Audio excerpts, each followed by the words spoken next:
but the vast majority of Americans are both, politically centrist, have an understanding here, an understanding there, but also more temperamentally centrist and don't want to live like that.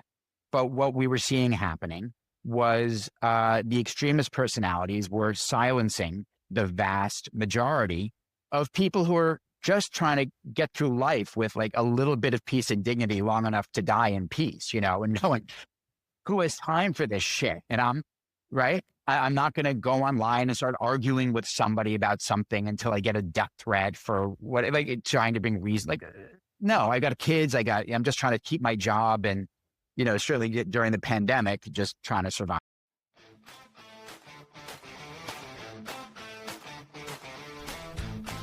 All right.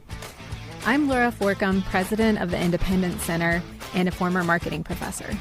I'm Lauren Hall, professor of political science and author of the Substack, The Radical Moderate's Guide to Life. This is We Made This Political, a podcast about making politics more about flourishing and less about power.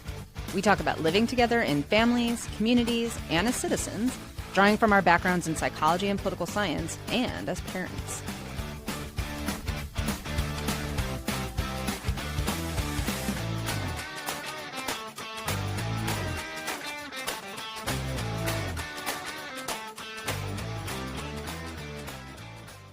This is We Made This Political with your hosts, Laura Forcum and me, Lauren Hall. Laura has a wonderful Substack, How to Human. I have what I also think is a wonderful Substack, The Radical Moderate's Guide to Life. And we are super, super thrilled to be joined today by Rob Feld. Laura's going to do a quick intro of Rob and his work and then kick us off. We're really excited. All right. Yeah, welcome, Rob. Thanks for joining us. So Rob is a documentary filmmaker and storyteller whose work focuses on political identity, polarization, and cultural forces shaping American public life. He directed the film Jesters and Fools, which we're going to talk about quite a bit today, and it examines how humor, outrage, and spectacle have come to dominate modern politics and what that means for democratic norms and civic trust, which is something Lauren and I talk about a lot on this podcast. So thanks so much for being here, Rob. Thank you. This is fun. So can you just kind of start off telling us, like, what made you decide to make this film in the first place? Like, how did this take shape and what made you feel like it was something you really needed to do? Yeah. So it's based in social science with a Duke University social scientist, Chris Bale. He founded the Polarization Lab there, and I'm using comedians to discuss these issues. How did it start? I mean, it started, I think, like all art and probably comedy with the pain that just, sits here and doesn't go away. It was 2020 and we're all in lockdown in New York in our apartment and watching everyone, I live in New York, go collectively insane and go after each other in ways that I didn't recognize and that certainly wasn't sustainable for an apartment building, let alone a country. Everyone just had this thing on their shoulder, just waiting to lunge at each other. I mean, I remember I had a neighbor or daughter, went to school with my daughter, and I'd go downstairs to get the mail. And with every exchange, it was like 2 iterations before she would go into some hyper political, aggressive place. Just like it came out of her. And it was just exhausting and stressful and not a way to live or nothing you wanted to be around. So, I guess I'm a storyteller, and immediately when there's a problem, it embeds, and I just start going, well, what's the story to tell here? And I'm a filmmaker and a journalist, so what's the data-driven visual story to tell, and how can I tell it? And so I started doing a lot of research into polarization and what was driving this, because I was sure that, a lot of what I was seeing was an exaggerated version of things, that, it was very concentrated. And I think especially in New York and certainly online, people were much more hyper-partisan or extremist than I think most people in the country, or even most people in New York, frankly, are. But you would get the standouts. So I was speaking to a lot of academics who were just, you reach out to an academic, they're likely to talk to you because, they're just happy anyone's here to listen to them. We relate. Totally. So I landed with Chris Bale at Duke in this conversation, and his research really resonated with me for a lot of reasons. He was putting out a book that outlined a social science experiment he just run with people online on social media that looked at their behaviors, their interactions, and what these environments sparked in them, and what was happening in these ecosystems. And his point of view, I related to it because it was totally data driven. He's a computational social scientist, but also classic social science of getting humans and putting them in situations and seeing how they react. And so he was able to outline a number of different behavioral reactions that we have.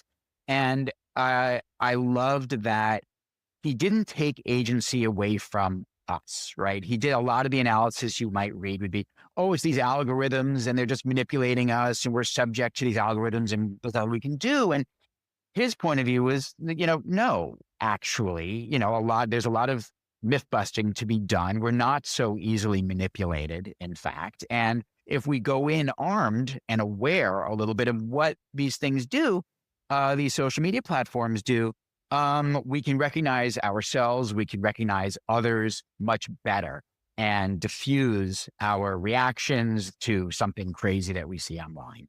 And his point of view is, look, there are extremists. There are people, whoever you talk to, there are different, let's say it's around 13% of the population, 11% on the right and on the left, who are just hyper partisan and have things going on in their own minds and their own lives. They really have nothing to do with the issues that they're talking about. It's a personality. It's something they need to exercise, and they're just going to be like that.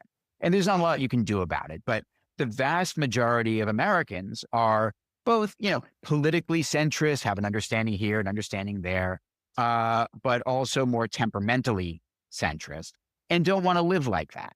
But what we were seeing happening was the extremist personalities were silencing the vast majority of people who are just trying to get through life with like a little bit of peace and dignity long enough to die in peace, and no one who has time for this shit. And I'm not going to go online and start arguing with somebody about something until I get a death threat for what, like trying to bring reason. Like, no, I got kids. I'm just trying to keep my job and, certainly during the pandemic, just trying to survive here. So, his point of view, I related to, and it's great data and great information and great way to look at things. And so, I started down this path with him of what would a documentary be, and who would care to hear what we have to talk about, and how do you frame it in a way that anyone's going to relate to, and who do I want to hear talk about this stuff? Who isn't Professor Bale? And my answer was comedians, because to me, they are natural social scientists, the good ones. They call it where they see it. They call bullshit very well. And they don't have, sacred cows, and they will fire in every direction and, take down their own side, whatever their side is, and call them out. So, and they're much more entertaining than academics, God bless them. And, they get the irony. They can express the irony that they saw what we're doing to ourselves. So, the long of it is I didn't know comedians. I knew one, but I knew that going to their agents and managers was going to be a non-starter. So I reached out to this guy, Noam Dorman, who owns the Comedy Cellar in Greenwich Village. It's like the place where everyone started. Told him what I was trying to do. He was really supportive. He's like, look, come down. We're going to reopen after pandemic shortly. Just be here. I'll get you a seat at the table. You can hang out. Don't be an asshole. Don't jump on anybody, but, be respectful. And slowly people are going to recognize you and say, what are you doing here? And, you can tell them about the project and see if anyone wants to do an interview. And so that's what I did. I after the first night of reopening after lockdown, I showed up and nursed a beer, some fries, and just, slowly started as people were going, oh, you're not a comic. Why are you here? Why are you sitting at this table? That's our table. I was like, well, here's the thing, I bet, you travel the country going from New York to LA, hitting all the little clubs in between. And, do you see the country online that you see in reality? And they'd all be like, no, no, most people aren't like that. Like there's usually someone in the audience who's sitting like this and just refusing to laugh. But overall, no, people are just there to laugh. And so I was like, great, come do an interview. And so, I collected this great group of comics who said they would. And then as I got a grant to start shooting and I set some shoot dates and whoever happened to be in town, it's like herding cats, it's impossible. But whoever happened to be around came, sat down and, we talked about all this stuff. And then I put together this out of like this, lump of material, hacked together this 15-minute piece that is now on a college tour. And I partnered up with a lot of different organizations that do bridging work, like Builders and Braver Angels and Heterodox Academy and others, to host events and let it be seen and try and spark conversation and give on campus, certainly give students some cover to say some things maybe they would be concerned about saying because there's one person in the class who would jump on that, kind of set the table for a healthier way of disagreeing with each other. But that's the long-winded version of all. That's awesome. I have like 8 follow-up questions, but I'll and I want to come back to the agency one. I think comedians is such a genius population, in part because I think part of what we see when we talk about, Laura and I talk about tribalism a lot. A lot of it is this sort of like instinctive it's like a self-defense mechanism, right? It's like I need to defend my tribe and I need to defend therefore like myself. And I think one of the things that good comics do is there's like sort of like self-evisceration, like as part of like you have to be able to laugh at yourself. You have to be able to like take your priors and like put them on the table and like sift through them and make fun of them. And I think that practice makes it like you're just much less likely to fall for like it's a really powerful self-practice, right? It's like nothing is sacred, even my own like most, sacred beliefs. And so that's like, they're a really nice population for that because most of us don't practice that a lot. Like we're not comfortable we're not comfortable being laughed at. Maybe we're okay being laughed at or, laughing at ourselves. But there was one scene in the movie where, and this happens, like it's kind of a theme over and over again, like a woman's on stage interrupting a comedian to say that she's offended by him. So for viewers who don't know that moment, like, can you explain the context and what was happening there? And I'm interested in this from a higher ed perspective too. Like if comedians increasingly see responses like that, what do you think is the impact on comedy? Well, that was a moment that went viral. Affian Crockett, it's a stand-up, and he had told some joke that wasn't part of the viral video that this woman found offensive. And she took it upon herself to come up on stage and tell him and interrupt his set and engage in, shame him or tell him whatever. And, it was not insignificant. He's Black, she's white. She got labeled a Karen, which is such a terribly stupid way of referring to people, but it went viral as like this Karen, whatever. What does it mean? Well, certainly for comics, some people think heckling is part of the experience. It's not part of the experience. They do not want to be heckled. It disrupts their flow. They do, even if the experience comes off as offhanded and extemporaneous, it's not. They have, they have rehearsed this. They do go off in directions, but you're interrupting their performance. It's incredibly rude to do. But that someone felt that it was all right, or even the righteous thing to do, to go up and correct someone. It's incredibly arrogant. The Comedy Cellar has a policy. Hey, look, if you don't like something you're hearing on stage, you're free to go. You don't have to pay your check, 2 drinks and your dinner, whatever. It's on us. Don't sweat it.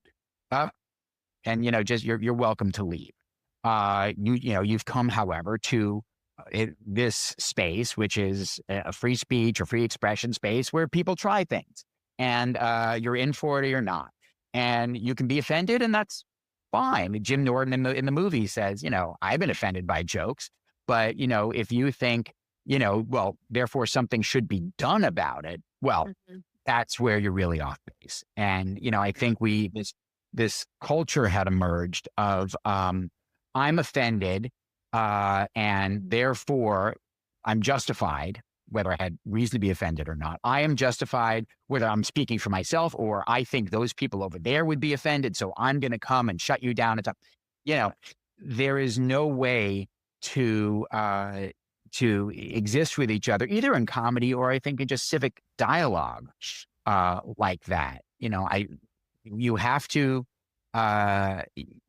assume best intent from people, I think, unless really proven otherwise, and have a conversation. But a comedy show is not a conversation; it's a performance. And so, if you don't like it, you are free to get up and leave. But to your prior point about comics, I mean, they are a unique population. They are hyper analytical. Everything gets held up, and turned this way and that, because they'll find funny in something that you and I might just walk down the street. Who was I forget who I heard even use this example, like an ice cream truck. Oh, it's an ice cream truck. But to a comic, that there is a truck that exists to bring you ice cream is a very funny idea and something worth diving into. So yes, I mean, they are hyper analytical. So I think that they are far more prone to be able to take an idea, not take it personally, and just analyze it, put it in its own space and take it apart, which is kind of what a joke is. You take this thing, you aestheticize it, hold it out here, and examine it and make it not personal, perhaps, to take maybe a dangerous idea or an idea that might be offensive, and take it apart and experience it in a way that, lets you consider it and not take it as a threat, which is, when our identities, whatnot, get threatened. Crispy Al explores this. That's when we lash out. And yeah. Well, so I'll just, as a quick follow-up, there's interesting parallels between the higher ed context and the comedy context. And I saw some of the same kinds of parallels in terms of like the patterns that your film kind of points to, in terms of like how the sort of rise of like cell phones and social media and stuff has changed the way that people have like hard conversations. And I've been in the classroom now for 18 years, well, 20 years, like if you count grad school. And so, there's conversations that I would have had 20 years ago that I would not have now in the classroom. And I would love to say that I'm some sort of like amazing, like free speech, higher ed, like whatever, that I do it right every time. But it does take an enormous amount of internal work to feel comfortable facing a room of, like in my case, 40 students, and have somebody, really angry at you or really upset at you or, yelling at you for being a bad person or whatever the situation is. Yeah.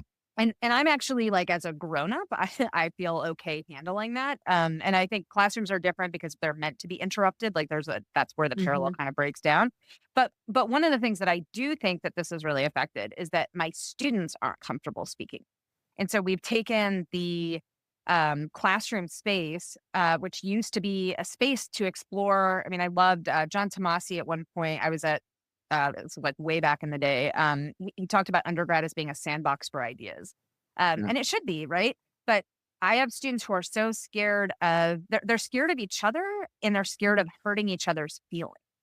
Yeah. So it's this really weird dynamic that I think has been really harmful. And now I have a lot of progressive faculty who are really worried about censorship, like they're self-censoring because they're worried about being recorded and canceled.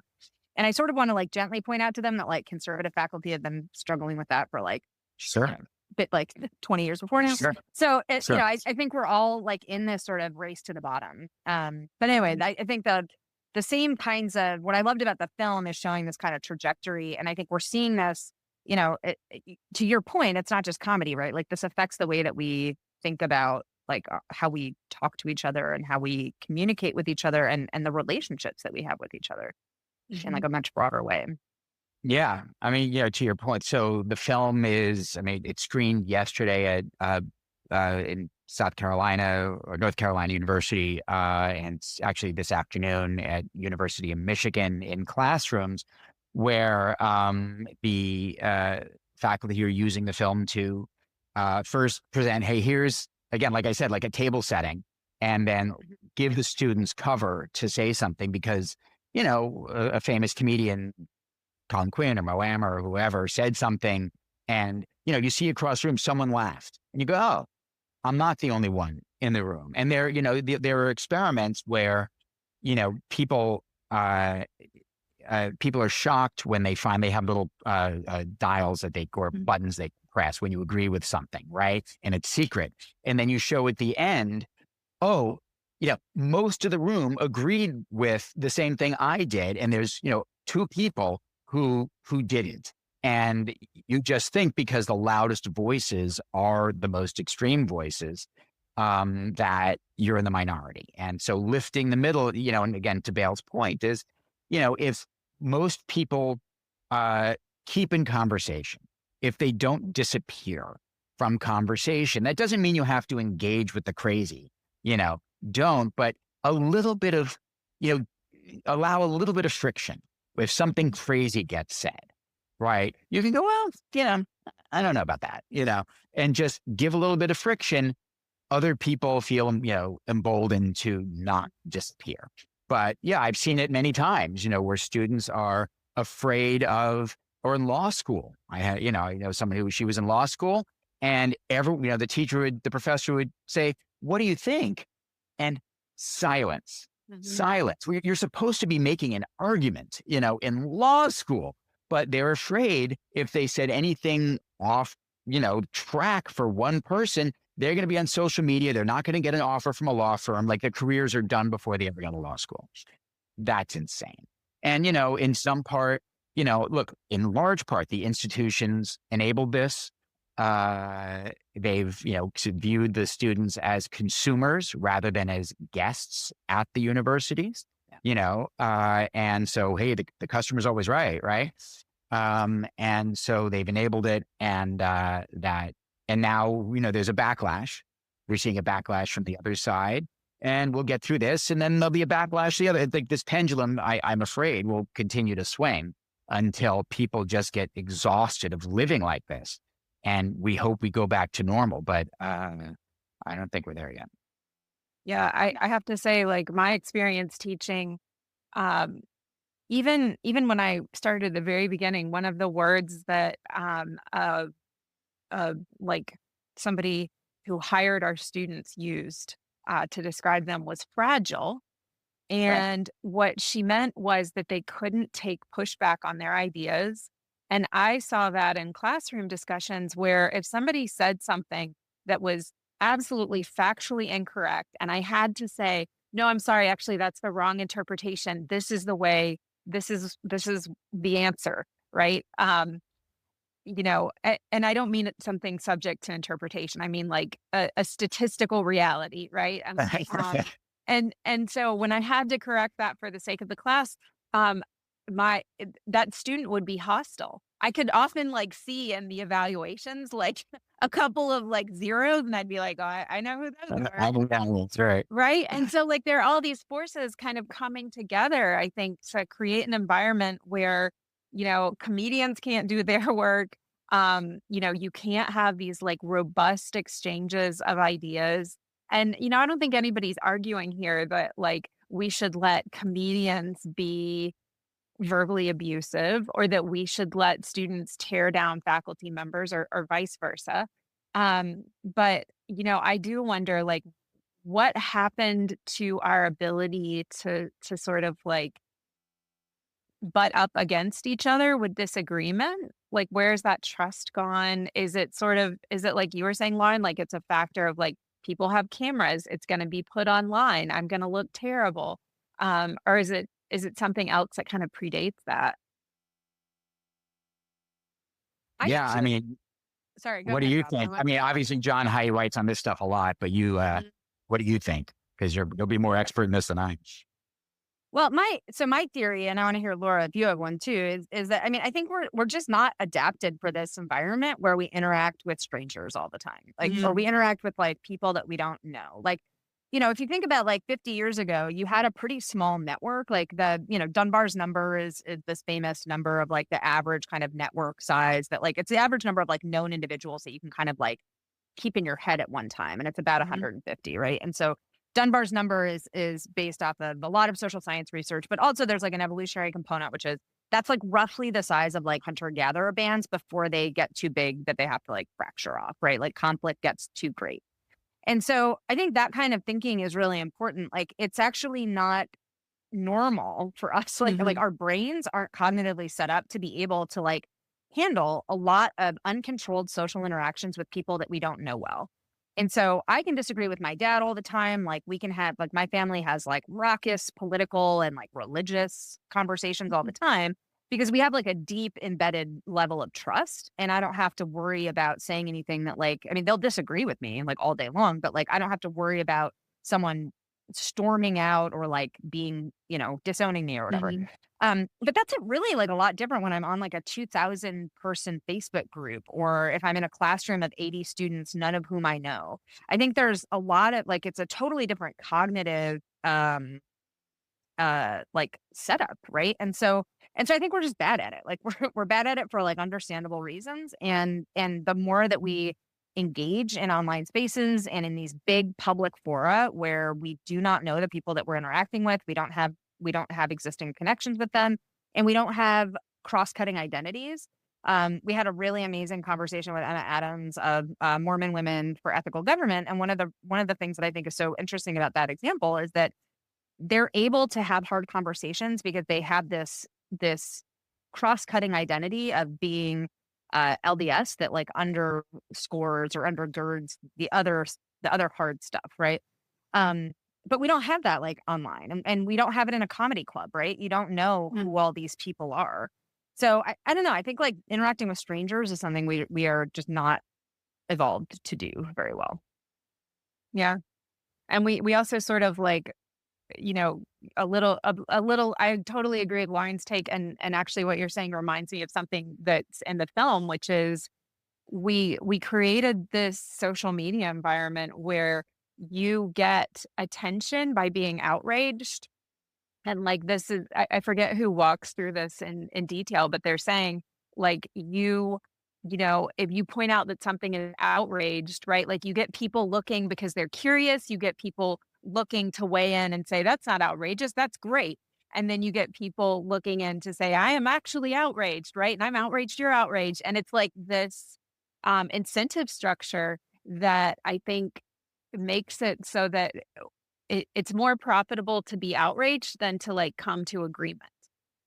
Yeah, I mean, I do think we have to separate the online experience from the offline. I mean, obviously the online experience has seeped into our, or some of the expectations and behaviors, but, to start with, all what we become or the different incentives when we are on Facebook, on Twitter or TikTok, whatever the heck, we're not getting, you can say things and you won't get the negative feedback. I mean, the point Chris Bale makes is that, as social creatures, we are designed to take feedback from our environment and adjust our personalities, at least those of us who are, have any sort of, social sense, adjust our personalities to the feedback we get. And so in a room with human beings, you will learn that, interrupting people too much, hopefully, that doesn't go over very well for you. But online, there is none of that. And the reverse incentives, to your point, are I post something that's a little hyperbolic. I get some likes and shares from people, and then I go, oh, that made me feel good. The dopamine went off. People paid attention to me. I'm going to say something more or post something that, I'm reposting something that's hyperbolic. Maybe I didn't even read it, or maybe just whatever, just here's an emotional response, boom. And I get more and more and more. And I'm getting none of the feedback from people saying, hey, you're being antisocial, right? You're getting, until you get hate And that just pushes you back into your own corner, and people back you up who are on your side. And it's just this terrible cycle.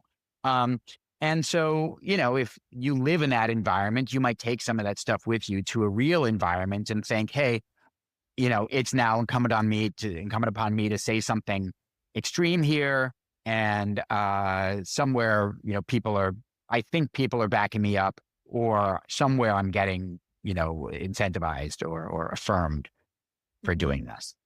But I think the online experience has been deeply harmful, and that where many people are afraid to respond to something extreme for, with different reasons, doesn't help. Mm-hmm.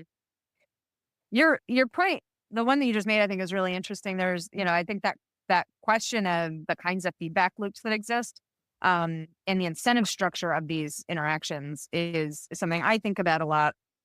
Jason Brennan is a political philosopher, and he wrote a book against democracy. And one of his arguments, he's being like intentionally, difficult. That's sort of his vibe. But part of what he argues in that book is that one of the problems with democracy is that there actually isn't a feedback loop. Like, you can vote in like totally insane ways, and there's never a direct feedback loop. Like, if I drive terribly, I'm going to get into accidents. My insurance is going to go up. Like, there's going to be direct costs to me as a person for my driving behavior.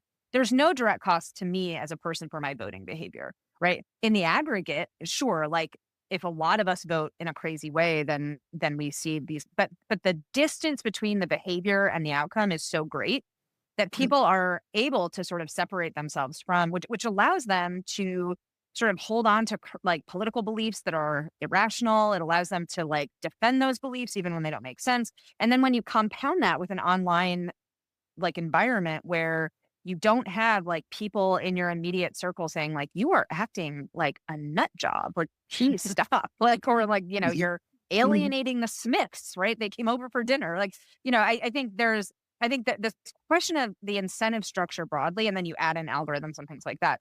And so to me, I think there's really interesting questions as both a social scientist, but also someone who cares about individual agency, to bring this back to one of your original points is, how do we think about our own choices within these broader structures when we know that we're being not necessarily, I don't like the word pushed, right? But like the incentive structure is set up for us to behave in certain ways that like may not actually make sense. And they may not further our own actual personal values in a meaningful way. And that's what I think is maybe more troubling.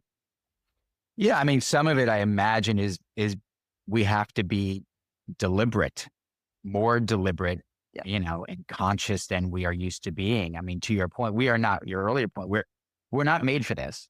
We were, and all of a sudden we end up with these digital environments that we weren't prepared for. Our brains aren't structured for it, and we certainly weren't trained for it. And then we threw our kids into it, some of us, and they definitely can't handle it. So, I think certainly media education is super important. I think and critical thinking, we need to be training kids from the earliest age to question everything, but in a healthy way. That doesn't mean, I think now we're experiencing, everything that was believed before, I reject. That's not healthy either, right? But how do you interrogate something? What is worth interrogating? How do I do it? And keep myself flexible enough so that, I land on a point of view, but that doesn't mean that, I'm going to be at that point for the rest of my life. Things change, or I can reevaluate. It's being nimble. And that definitely takes practice, and it's not our nature. It's just not our nature. Our decision making is emotional, far more than reasonable. But that's it. It means going into an online environment and being able to recognize, oh, it's tweaking. This is again Chris Bale's work. This is tweaking this sense of tribalism in me, or it's attacking, or my identity feels tweaked. Is this reasonable? Do I need to? Or who is this person? Does it matter? What's that person's incentives? And do I really need to give a shit? Or should I just, turn the damn phone off and go and actually look at my children and realize that my neighbors around me are doing their thing and not out there screaming and yelling. Put the phone down and actually look up at the real world. And we do exist in this very confusing point where, you see, some of it real things happening in media and happening online and representations of crazy that are scary. But at the same time, you look up and you go, I'm not, nothing's on fire or right around me. So how do I put together these two different images of a world? It's very hard for us to tell the forest from the trees in that. Yeah. I think like in one way you could kind of hope that like the way that AI and faked video has emerged, that people would look at things that they're seeing online and kind of go, well, maybe, right? Like very, very hard to see what's actually happening. Let me collect some more information. I'm not really optimistic that that's the direction we're going to go. I think what human beings tend to do is accept and endorse ideas that support their worldview and, reject those that don't. So, Sure. I think where we're increasingly having people not be able to know what's real and what's factual, I kind of think that like one of the only paths forward for us is to be connected to the people in our immediate community and area, because, we actually need and can develop a shared reality that's grounded in the place where we live. And I think we have to have some kind of grounding, right? Where we feel like we know the people around us, we know what reality is. And I think like the more we're online, the more untethered that gets. Yeah, we have to just reach out and touch each other. I mean, it's the only way to get out of that, to see what's real. And one challenge there is that I've seen studies saying this isn't happening, but there's the great sort of people in the country moving, to closer to or congregating with people who are ideologically aligned with their own worldviews. So you never you think that's real then, and you never see their point of view. I've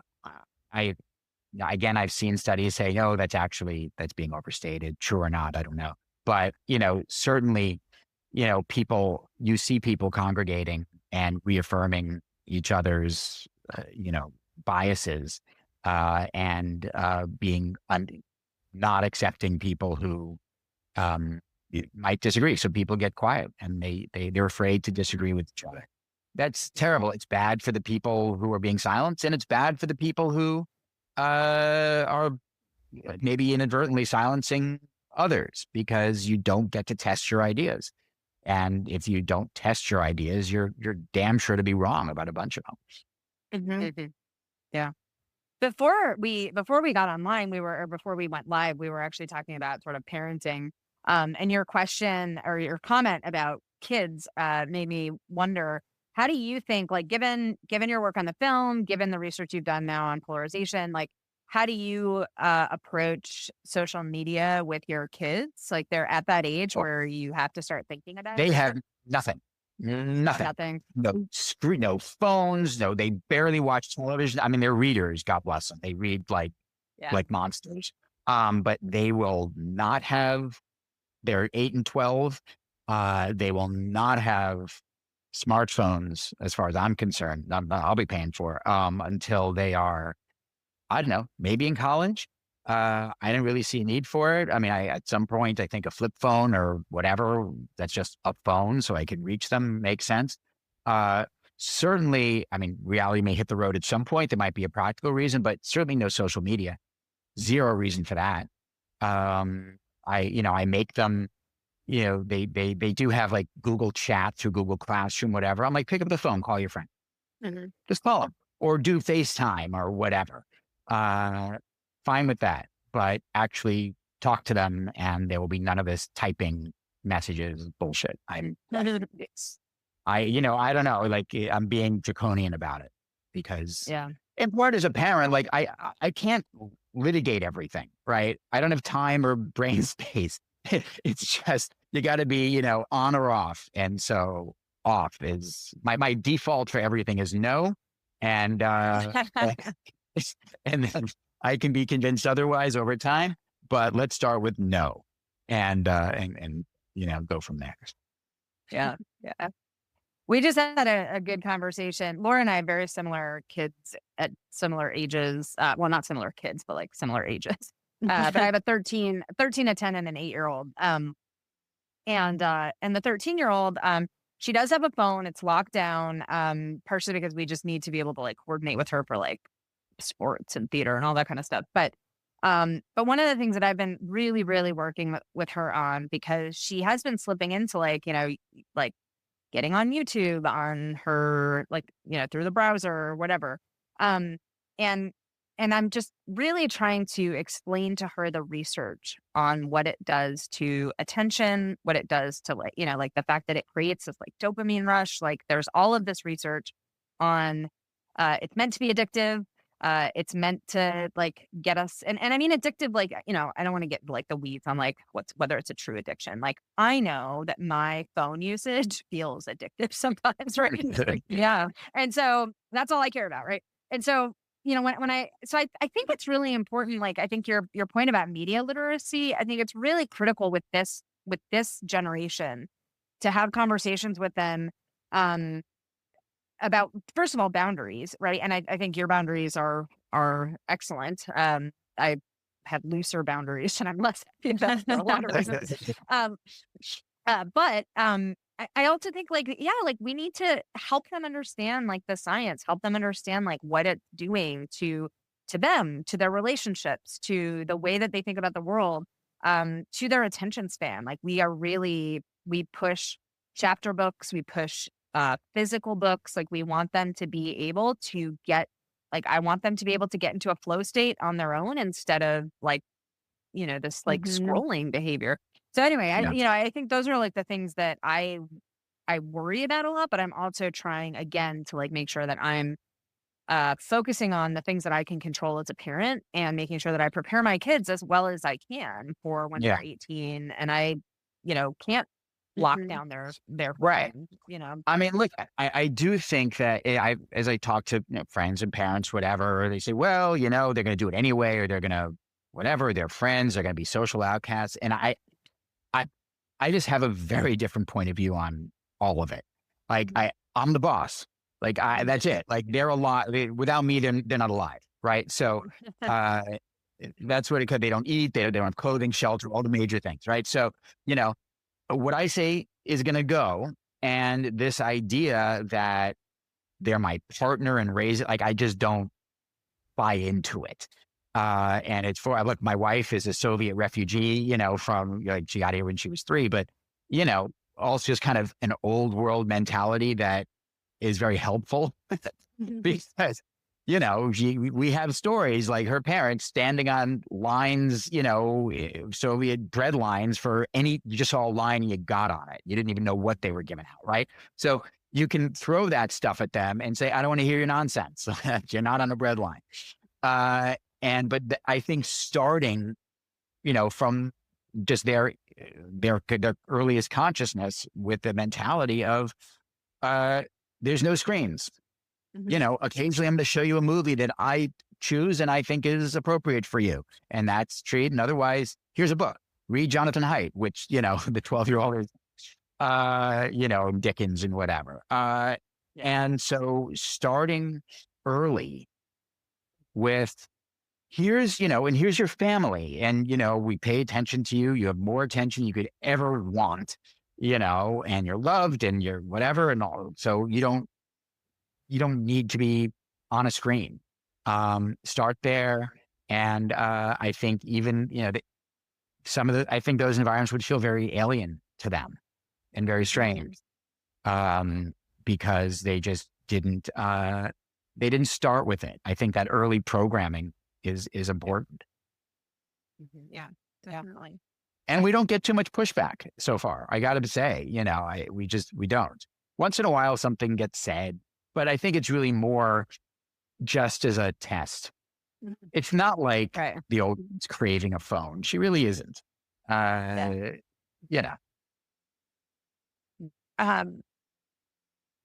Lauren, did you have a question? No, I was gonna get back to the film unless you had a follow-up on parenting. No, I also had a question about the film. So, Why don't you go? Yeah, you go ahead. okay. So I wanted to kind of like uh, go back to the outrage idea that we talked about it a little bit more at the beginning. And like one of the things that struck me as I was watching the film was like, wait a second, I kind of had this assumption that comedy relied on outrage quite a bit. And like the more I thought about it, the more I was like, actually, that's not really outrage. Like these are different things. Like when I start trying to disentangle them.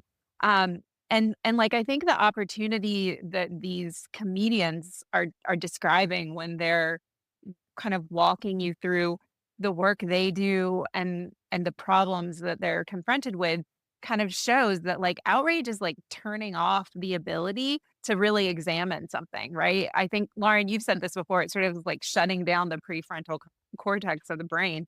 So like I think these comedians are describing outrage as being a threat to comedy. Um, and I'm wondering if that struck you as well, or like how you think about those dynamics. Like what is actually making something funny and why does outrage stop it? Hmm. Um, Um, it's an let's see. interesting relationship. I'm going to articulate an idea I haven't tried yet, so maybe I'm wrong. But Okay. I think there's a difference between outrage and anger. There's no like art and comedy is a lot of anger, a lot of anger. And where does the anger come from? I mean, if you're a comic, it might have been something pretty traumatic in your early life, or it's, that disconnect that we all feel, the loss of birthright in a sense, like existential birthright. Like, why do I not, why am I not happy? Or why don't I, feel satisfaction? Or why, can't I find a partner? Or why all of these things? Or just why does the promise of the world not live up to itself? There's violence, there's hate, there's injustice. Like you should be angry. We should all be angry about that. And art is a way to work through that stuff and present it and examine it.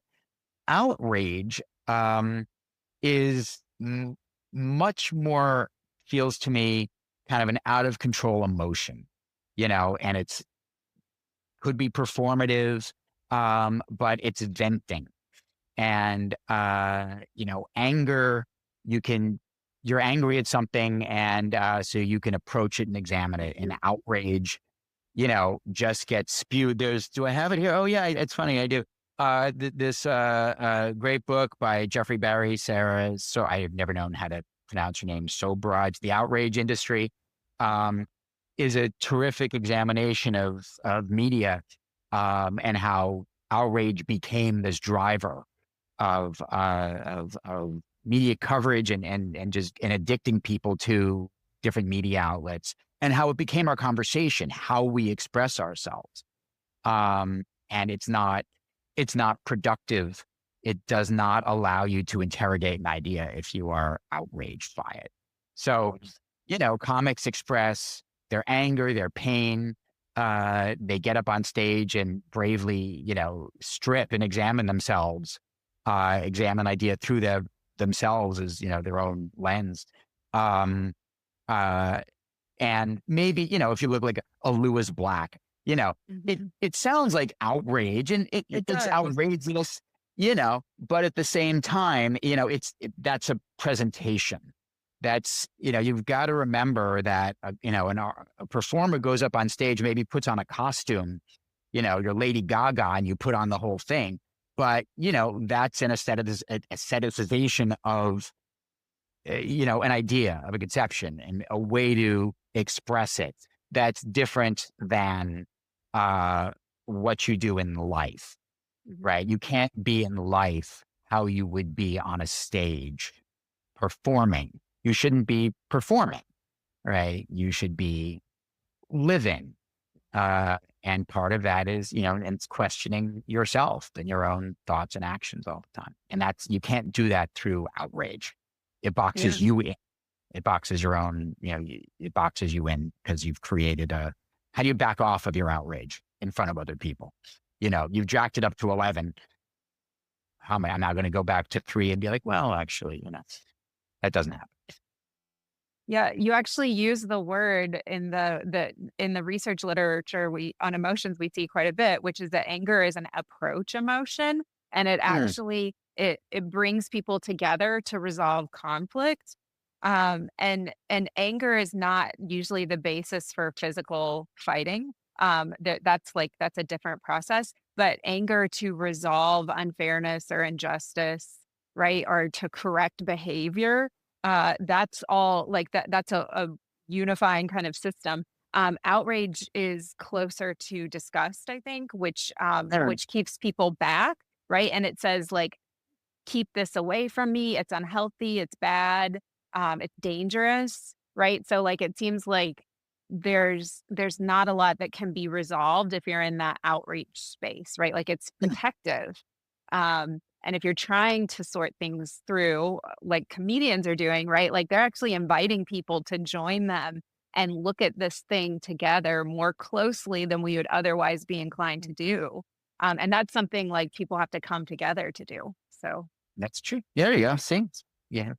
I'm glad there's a science behind it. Random intuition. just like the comedians, right? Like they are the natural social scientists. Well, that's what it was. I had this, again, an intuition that their observations would echo the data, and it turned out to be right, fortunately. But yeah. If you hadn't already made this film, would you make it today? Like a lot of what prompted it seems much worse than when you were like initially thinking about it. So how do you? Yeah, it's funny. I mean, I approached, and this was initially part of a much larger project, and I do think maybe history has moved away from how I would approach that larger project. This came out of, I think the conversations might have gone in a different way, just because on any given day, what's on people's minds, take them. And this is really just, I had conversations with these comics. I prompted them, I presented ideas and let them riff, which is what they're great at, and then took this stuff and started hacking and, found how it moved and the commonalities and themes, and created this. So, do I still think that we need to be much more open to each other's ideas? Yes. Do I think we need to have, civic dialogue? And part of that is free speech. These two things are interlocked for me. The idea of free speech, and recognizing that, speech is not violence. That isn't to say it can't cause harm in general ways, but there's a difference. And there's, there to shut someone down and to try and destroy their life because of a tweet, is not productive and probably causes more harm than good. And I think you can see that playing out right now in this backlash that we have. So would it be this? I'm sure it would have turned out differently, because the conversations would have gone in different ways. But yeah, I mean, I still think it's as relevant as it was 2 years ago. And we still need to recognize the realities, which are that, we're not actually as on a one-to-one basis as polarized as we think we are based on what we see in the media, that your neighbor is really not trying to cancel and destroy you. And that the only way for us to get through this, and we must get through this together. There's no choice. We can't annihilate each other. I hope, like, that's been tried. It's in history. It's never works out so well. And we must move through history together. And the only way to do that is to understand each other. And the only way to understand each other is to actually hear each other. And when we do that, we find that, our motivations are fairly similar.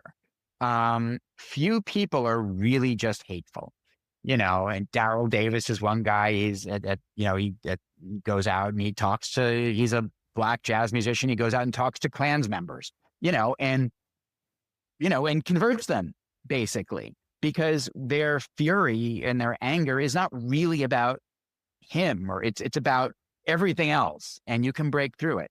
But if you don't engage with people on a one-to-one basis, you can't do that. And the challenge there is scale. How do you combat, an online or media messaging that is pervasive and billions of people strong, when you going to just the time intensivity and manpower of one-to-one interaction? It's very hard to scale, to break through something. Well, and so this goes back to that sort of theme of like agency, of pushing back against this narrative that we're being controlled by algorithms and things like that. I mean, I think there's a number of things. Daryl's such a great example, right? Because like he could have easily taken there's like so many outs, right? Like he has so many outs. Like one of the stories that I was lucky enough to be at a talk he gave, and he was talking about how he was a diplomat's kid. And so he actually grew up overseas. And it wasn't until they moved back to, I think it was Chicago. He was in a Boy Scout parade, and someone threw a bottle at him, and he had no idea why, because he had never grown up. Like he's a black guy, but like he a black kid, but he had never experienced racism until he moved back to the United States. And so like he was like, oh my gosh, people were throwing bottles at us, and his mom was like, they were throwing bottles at you. Like, and so that was like the first race conversation that they had. And so it's not like he couldn't have like had a ton of outs. Like he could have been like, there's like white people are terrible, or like, I mean, there's all sorts of like narratives that he could have spun in his head. Right. And part of what I think Daryl brings to the conversation is a very similar kind of thing that like comics do. Right. Which is like, you have to, like, in order to be a good comic, you have to engage with people. And like, in order to be a good jazz musician, you have to be able to connect with other people. Like you've got to be able to like read them and understand them and play off them. And so I think there's like a deep humanity that teaches, but I think in general, like his story is really one of like somebody just saying like, I'm not going to let the system control how I think about the world or my relationships with people. And yeah, he has got. There's also the fragility part, right? I mean, he's not he's a strong individual, and the comics too. I mean, the comics can be totally fragile in the ways that artists and comics can be, but at the same time, they are able to get up and engage with a hostile environment and learn, hey, fuck you, you can't hurt me, or have the presence of mind and confidence to engage with sometimes a hostile world and understand that, hey, sticks and stones and break my bones and whatever. And Daryl, is amazing in that regard. The civil rights generation was amazing in that regard. I mean, those are not fragile people. I mean, look, my mother I grew up on, she did sit-ins in front of Woolworths and marching on Washington, the whole thing, and it was always very inspiring. And to hear, the people she knew and the way they approached it is astounding. And I think you just see much less of that now. And I wonder, I wonder how we would approach that as a generation, or as that moment with this group with us, would we have the strength to protest Jim Crow in a way that was effective, and that, brought a country along? I wonder. I don't know. Yeah. Well, especially if we're going to think of like retweeting something as the same thing as putting your body in physical danger, to say like, no, this is wrong. And I'm going to sit here at the counter. I'm going to march across the bridge, knowing fully well that like, there's nothing stopping me from being arrested or beaten or dog sicked on me. Right. Like that's a nonviolent approach. Calculation. Yeah. And the nonviolent approach that, what's magic about that is that, it shamed America, right? By, watching. America did not like seeing people who were just sitting in front of Woolworths, or just walking across a bridge, being beaten having dogs sicked on them and water like that. They don't want to see that. That was like, this is not who we are. And that was the magic of Dr. King, of showing a mirror, holding the mirror up and saying, is this who you want to be? You are contradicting your own image of yourself. And that, but to take the beating takes incredible fortitude. And Colin Quinn makes the point in the movie. He's like, the thing about, being online is people will say things to each other they would never say. They'd just be too afraid to say in person. But you're this keyboard warrior, and you'll say all this thing and then think that you're being righteous and you're actually, changing a mind or whatever. And you're not fighting anything, a very different mechanism. Yeah. I mean, I think we're seeing some of that. And I think that the conversations, I think, are going to be complex because of, the footage coming out of Minneapolis. Like, I think we're seeing a lot of really amazing peaceful protests, a lot of other just complicated stuff. And then also just like a lot of untrained law enforcement as well. I do wonder if some of that in person, I kind of wonder how that's going to, how what we're seeing on the ground in a lot of cities is going to interact with the online space. And can we find that the solidarity of the sit-ins and the civil rights era, where it really was so much about personal networks. I mean, if you look at like Rosa Parks, if you look at like the really like successful civil rights leaders, they were deeply embedded in like very rich in-person social networks. Sure. And that was critical. And I think that's a lot harder today, but I don't know. It'll be, I don't have like a profound way to end that sentence. No, you haven't solved it. I don't know. Yeah. Well, we like to end. So first of all, thank you so much for joining us. We like to end by asking, first of all, where people can find the movie, people can find you, all of that good stuff. And then we also like to ask people what they're feeling optimistic about right now. And that is a big one for this week. So maybe start with that, and then we'll end with where they can find you. Optimism. Yeah. Damn you. Well, reach deep. Yeah, we can find something. Look, if there's no one more optimistic than a filmmaker, like if any of us think we can get these things off the ground, that's boring. It's delusional optimism. I'll go for hope, which is different than optimism. Where my hope lies is that, the nature of the universe is change, in that it's, a cognitive fallacy to take a snapshot of what we see right now and think that this is now what things are. So, great book, Thinking Fast and Slow, talks about that stuff. So things will change, better, worse, different, hard to forecast. I get, my hope lies in, I find hope when I actually speak to people, right? Again, it is when you look at the media, online or any media representation, right? Because things are put in a frame and concentrated for you, and you miss everything else outside the frame. You develop a perception that is hopeless. Is just hopeless. And then again, you look up from your screen and to your neighbor, and you go, oh, that person does not have a pickaxe and is not coming for me. And they don't want this either. And as I screen the film and then talk to people after, students or whoever it is, after we, screen the film, nobody wants this. And so that's the question is, how do we get outside of fear, the fear of our perception of those people over there, which is not an accurate perception, it's an inflated one. How do we get outside of that fear to be brave enough to engage with each other and take our own, temperatures down?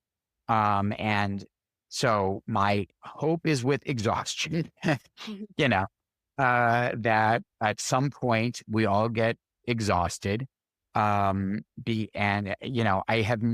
have a lot of hope, I think, for our political elites. I think their incentives are destroyed and for a lot of structural reasons and media being some of it, and social media and how fundraising works and how the primaries work. Like, I don't think they're not going to solve it. And if we rely on them to act like adults and, take the temperature down, we're lost. So all of my hope is just down here with us. And if we can all cling together long enough for those up there to recognize a different set of incentives, we'll get through it.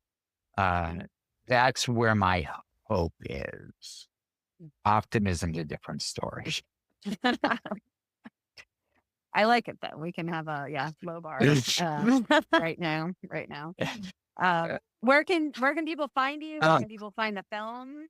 The film, Jestersandsfools.com has information about the film. I mean, it's licensable. It's playing it. The way to distribute it at the moment is through events and classrooms and Heterodox Academy. We created a facilitator's guide that instructors can use after the film and helps conversation. Different events. It pairs with show the film, have a debate, do a social hour, whatever it is. So Jesters-and-Fools.com, GothamArts.com is my production company, but working on, doing more documentary that explores similar ideas or at least represents the country differently in a way that, we can recognize each other and our commonalities, because that's, I think, where the truth lies. Absolutely. I love that. Yeah, that the answer is with us instead of we're looking to leaders and I think we are the answer. That I think Lauren and I kind of come to that same conclusion from different directions, like every week when we're talking. It's we're all we've got. Yeah. Which is scary. Yeah, it is scary, but it should be motivating, right? So it should be motivating. Yes. Well, thank you, Rob. This was amazing. Rob Feld, please check out the film and set up a screening. And otherwise, have a wonderful weekend. You've been listening to We Made This Political with Laura Forcum and Lauren Hall. You can find us on Substack, Instagram, or LinkedIn. The podcast Substack is We Made This Political. Laura's Substack is How to Human, and Lauren's Substack is The Radical Moderate's Guide to Life. Subscribe and share if you like what you hear, and please also rate and review on your favorite podcast platform. That really, really helps other people find our work and means a lot to us too. Thanks for listening.